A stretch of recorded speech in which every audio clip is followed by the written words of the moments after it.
Sindikatnya sangat kaya, berdisiplin dan canggih. Dia diduga menghasilkan miliaran per tahun dengan membanjiri seluruh negara dengan produk-produknya. Hal ini memungkinkan dia untuk menjalani kehidupan mewah yang penuh kemewahan dan kemewahan. Dia menghasilkan begitu banyak uang sehingga dia pernah kehilangan 66 juta dalam satu malam di kasino, dan bahkan tidak memperdulikannya. Media tertentu outlet mengatakan bahwa dia adalah pemain yang lebih besar dari El Chapo dan Pablo Escobar.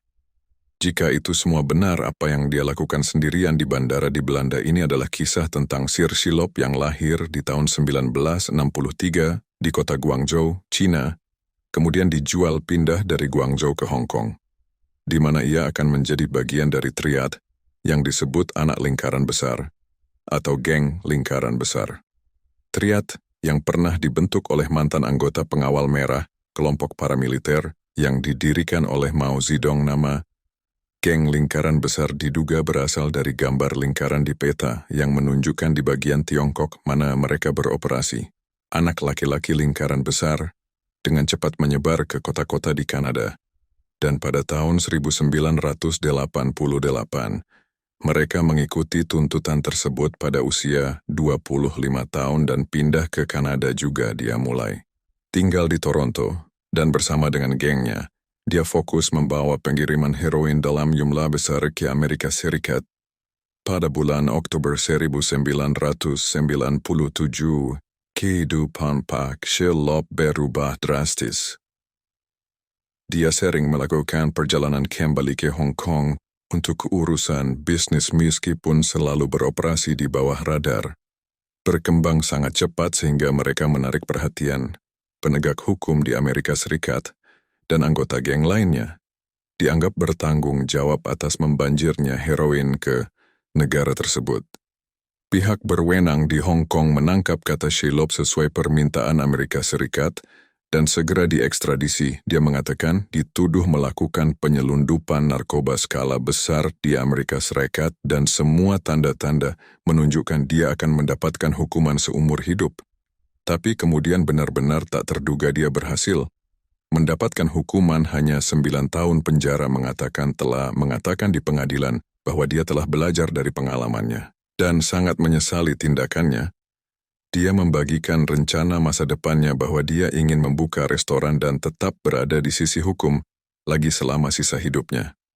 Dia juga melanjutkan dengan mengatakan bahwa dia harus merawat orang tuanya yang sudah lanjut usia dan seorang anak yang sakit tidak mampu dipenjara seumur hidup, dan memohon hukuman yang ringan. Terlepas dari apakah dia mengatakan yang sebenarnya atau tidak, hal itu pasti membantunya dengan hukuman 9 tahun penjara karena penyelundupan narkoba dalam jumlah besar. Di Amerika Serikat, tidak pernah terdengar jika dia benar-benar menyesali tindakannya, yang sangat dipertanyakan setelah menjalani hukuman 9 tahun. Katakanlah dibebaskan pada tahun 2006 dari penjara federal di Elkton, Ohio. Dia kembali ke Kanada, di mana dia menjalani 4 tahun. Masa percobaan yang diawasi dengan check-in, rutin dan peraturan wajib lainnya yang harus dia ikuti. Katakanlah mengikuti semua aturan dan tampaknya berada di jalur yang benar lagi setahun setelah dia menyelesaikan masa percobaannya. Katakanlah mendaftarkan perusahaan baru di Hong Kong atas nama istrinya pada tahun 2011. Perusahaan itu bernama China Peace Investment Group Company Limited. China Peace Investment Group seharusnya adalah sekelompok investor yang akan menginvestasikan dana mereka ke real estate, pasar keuangan dan terutama Hong Kong. Namun Amerika menemukan sesuatu yang sangat berbeda, bahwa perusahaan tersebut tidak lebih dari sebuah upaya menutup-nutupi yang mereka temukan bahwa mereka terlibat dalam penyelundupan lagi. Dan yang cukup menarik, dia tidak melanjutkan apa yang dia tinggalkan pada tahun 1997. Dia menjadi jauh lebih besar dari sebelumnya karena mempelajari pelajarannya, katakanlah menjadi kepala sindikatnya sendiri, dan berhasil membuat aliansi dengan beberapa triad Tiongkok lainnya. Yang berbeda, seperti 14.000, Wong Xingwu dan Sun Yi di semua. Triad ini pada dasarnya bekerja Fitzai. Sindikatnya berdiri di puncak, semuanya dikatakan bahwa dia bahkan berhasil mendamaikan antara triad saingan terkenal yang menunjukkan kepada mereka bahwa bekerja sama akan lebih bermanfaat daripada tetap tinggal.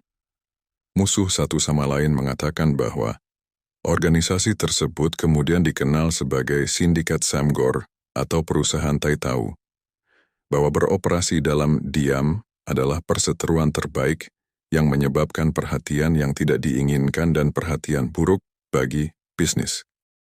Dia membuat mereka menyadari bahwa kue itu cukup besar untuk dibuat oleh semua orang banyak uang. Dan dia tidak salah mengatakan bahwa organisasi menjual heroin dan ketamin secara massal, meskipun pembuat uang sebenarnya adalah sabu yang sangat membuat ketagihan. Metode penyelundupan pilihannya selalu di antara bungkus teh. Sebagian dari dirinya menjadi pemain besar adalah model bisnis profesionalnya, yang mengatakan lini produksinya mungkin menjadi contoh utama bagaimana memproduksi obat-obatan berkualitas tinggi dalam skala besar yang tersembunyi di lembah negara bagian Shan, Myanmar, di jantung segitiga emas Asia Tenggara. Sindikat tersebut memproduksi amfetamin berkualitas tinggi di begitu disebut laboratorium super, dengan sempurna menyiapkan lab yang memastikan efisiensi maksimum untuk memproduksi secepat dan sebanyak mungkin. Fakta menarik lainnya tentang model bisnisnya adalah bahwa ia menjamin penggantian gratis tanpa biaya tambahan atau deposit jika salah satu pengirimannya dicegat oleh polisi, bea cukai, atau jika sebuah kiriman dicuri dengan bukti, bahwa tawaran ini tidak dapat ditolak dan mendatangkan banyak pembeli. Meskipun kebijakan ini juga akan membawanya dalam masalah, kebijakan ini akan menempatkannya di radar polisi tanpa mengetahui bahwa ia membanjiri pasar Australia dengan obat-obatannya. Pada tahun 2000, 11 petugas polisi Australia menangkap sekelompok warga Australia yang mengimpor heroin dan sabu ke negara tersebut. Hal ini hanyalah sebuah tindakan kecil sehingga polisi memutuskan untuk tidak menangkap mereka dan malah menempatkan mereka di bawah pengawasan dengan menyadap telepon mereka dan melacak pergerakan mereka dengan harapan menemukan petunjuk bahwa membawa mereka ke jenjang yang lebih tinggi. Pengiriman kelompok tersebut terus dicegat, yang menyebabkan mereka terus-menerus meminta pengiriman pengganti dari sindikat meskipun kebijakan tersebut masih berlaku. Sindikat tersebut merasa muak dengan kelompok ini karena banyak pengiriman Australia lainnya berjalan baik-baik saja pada tahun 2013. Pemimpin kelompok Australia dipanggil ke Hong Kong untuk menjelaskan dirinya sendiri. Polisi Australia memberitahu rekan-rekan mereka di Hong Kong tentang pria ini yang mereka amati. Polisi Hong Kong mengambil alih pengawasan dan melihat pria itu bertemu dengan orang yang mengatakan dia lob sendiri. Dia segera masuk radar pihak berwenang Hong Kong, mengapa dia bertemu dengan seorang penyelundup narkoba Australia yang mereka amati. Dan lihat dia adalah seorang pemboros besar yang hidup dalam kemewahan bergerak dengan pasukan keamanan pribadi yang sering kali terdiri dari setidaknya 8 kickboxer profesional Thailand yang sering dirotasi sebagai bagian dari protokol keselamatannya. Penting untuk dicatat bahwa pada saat ini, seisi lob sama sekali tidak mereka kenal, dan pihak berwenang Hong Kong tidak mengetahui besarnya bisnisnya. Ia akan mengadakan pesta ulang tahun mewah setiap tahun dengan biaya mahal. Resort dan hotel bintang 5 menerbangkan keluarga dan rombongannya dengan jet pribadi. Dia pernah membawa seluruh keluarganya dan rombongan ke Thailand selama sebulan penuh di sebuah resort mewah. Katanya selalu terlihat bekerja meskipun seringkali ditelepon mengirim SMS dan menelepon memberi perintah. Jika ada sesuatu yang mengatakan lebih dicintai daripada hidup dalam kemewahan, itu adalah perjudian. Anda mungkin pernah mendengar istilah high roller sebelum mengatakan shilop adalah definisi sebenarnya. Dari high roller, dia sering melakukan perjudian di mana dia tidak akan bertaruh ribuan atau puluhan ribu. Dalam hal ini, mengatakan lebih baik. Jutaan demi jutaan, seorang penyelidik mengatakan bahwa dia mengamati kehilangan 6 juta dolar dalam satu malam di meja Di Macau 6 juta dolar dalam satu malam, dapatkah Anda bayangkan? Jika seseorang mampu kehilangan 6 juta dolar dalam satu malam, Ksatria, dan jangan terlalu ambil pusing, ada banyak alasan untuk penyelidikan lebih lanjut. Siapa pria ini dan bagaimana dia bisa menjadi begitu kaya? Penyelidik berlipat ganda dan bertekad untuk mencari tahu siapa sebenarnya pria misterius yang sangat kaya ini. Setelah lebih banyak pengamatan yang diduga, polisi mengatakan Shilop menjadi penyelundup besar sabu dan heroin serta ekstasi ke Amerika Serikat dan Australia di antara negara-negara lain. Meskipun mereka masih belum menyadari keseluruhan ruang lingkup organisasinya, pada pagi hari tanggal 15 November 2016, Kai Zhangzhe sedang dalam perjalanan pulang ke Taiwan sambil berjalan melewati bandara Myanmar. Kai tampak gugup dan terus mengorek-ngorek tangannya yang melepuh. Seluruh sikapnya menimbulkan kecurigaan sehingga menyebabkan Kai dihentikan dan penggeledahan polisi menemukan 80 gram keton pada dirinya ditempel di pahanya. Tangannya buruk karena dia telah menangani narkoba. Obat-obatan ini sangat berekon dan kasar pejabat meskipun sudah diberitahu oleh dia tentang Kai. Polisi bandara mengatakan mereka beruntung bisa menangkap Kai. Dia pada dasarnya mengadu pada dirinya sendiri karena begitu gugup Kai menolak untuk berbicara dan polisi memutuskan untuk melewatinya. Teleponnya ditelepon, mereka menemukan video seorang pria menangis yang diikat, dikelilingi oleh 3 anggota triad, yang melakukan beberapa hal tidak ramah padanya sehingga bisa dikatakan pria tersebut diduga melemparkan 300 kilogram sabu ke laut dari perahu, karena dia mengira perahu setengah gauker. Karena mereka penegak hukum sudah dekat dalam video itu dikirim ke orang-orang seperti Kai sebagai pengingat untuk tidak memainkan permainan bodoh atau tidak setia. Kai tidak hanya memiliki satu ponsel. Meskipun dia memiliki ponsel lain, ponsel ini akan disebut gua Aladdin Intel. Oleh komandan polisi, telepon tersebut memiliki banyak sekali foto, video, log percakapan telepon, dan ribuan teks terkait penyelundupan narkoba. Setelah membingungkan banyak konten bersama-sama, hal itu mengarahkan polisi ke sebuah alamat di Yangon di Myanmar, sebuah alamat di mana sebuah perusahaan teh Cina loose leaf kemasan, ingat bagaimana mengatakan, sindiket lebih suka menyelundupkan obat-obatan mereka. 2 hari setelah penangkapan Kai, polisi Myanmar memutuskan untuk menggerebek alamat tersebut. Mereka mendapatkan jackpot. Mereka menemukan 622 kilogram ketamin dan 1.100 kilogram sabu di antara obat-obatan lain yang ditemui Kai. Pemberitaan tersebut masih belum berani berbicara sementara. Polisi masih memeriksa teleponnya dengan cermat sambil melihat-lihat gambar di teleponnya. Seorang penyelidik tiba-tiba melompat dia. Melihat wajah yang dikenalnya di dalam gambar, dikatakan Sheila dia mengenali wajahnya setelah terlibat dalam pengamatan Thai pada tahun 2013. Ponsel Kai kemudian dibagikan kepada lembaga penegak hukum di seluruh dunia, di mana pihak yang sama mungkin telah menyelundupkan obat-obatan terlarangnya ke pasukan polisi Australia, Tiongkok, Jepang, dan Selandia Baru, yang semuanya bergiliran memeriksa konten yang dapat mereka periksa. Mengikat pengiriman dalam jumlah besar ke satu kelompok yang wanita kerjakan sebelum wahyu ini, mereka pikir itu dilakukan oleh banyak kelompok yang tidak terjadi ini sudah lama. Katakan dialog dan organisasinya yang sangat besar itu dijuluki sebagai sindikat mega. Oleh orang Cina, penyelidikan lebih lanjut oleh Badan Anti Narkotika menunjukkan bahwa pusat produksi sindikat bergeser dari Tiongkok ke negara bagian Shan di Myanmar dalam beberapa tahun terakhir. Tiongkok memberi The Syndicate akses mudah ke bahan-bahan penting, tetapi tidak kebebasan untuk memproduksi dalam skala yang cukup besar tanpa hukum campur tangan. Penegakan hukum Myanmar memberikan The Syndicate kebebasan untuk berproduksi tanpa diganggu oleh penegakan hukum yang dijaga oleh kelompok pemberontak.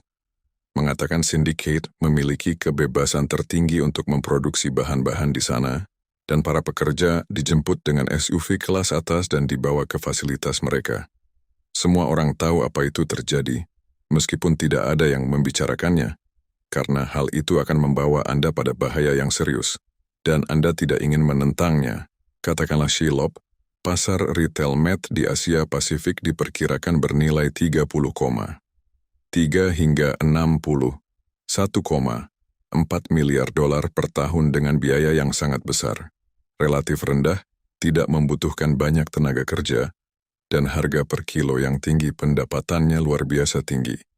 Diperkirakan oleh Kantor Perserikatan Bangsa-Bangsa untuk urusan narkoba dan kejahatan, ia akan memproduksi 1 kilo di laboratorium Supernia di Myanmar dengan harga sekitar 1.800 per kilo harga eceran rata-rata per kilo. Di Thailand adalah $70.000, $300.000 di Australia, dan $588.000 di Jepang. Di Jepang itu berarti kenaikan harga lebih dari 300 kali lipat. Jika Thai kehilangan 10 ton dan hanya satu pengiriman yang berhasil melalui, dia masih akan mendapat untung besar. Itu sebabnya dia bisa menawarkan penempatan tersebut untuk pengiriman yang hilang dengan begitu mudah sehingga UNODC memperkirakan lebih lanjut bahwa pendapatan sabu saja adalah 8 miliar per tahun pada tahun 2018 tetapi bisa mencapai 18 miliar dolar.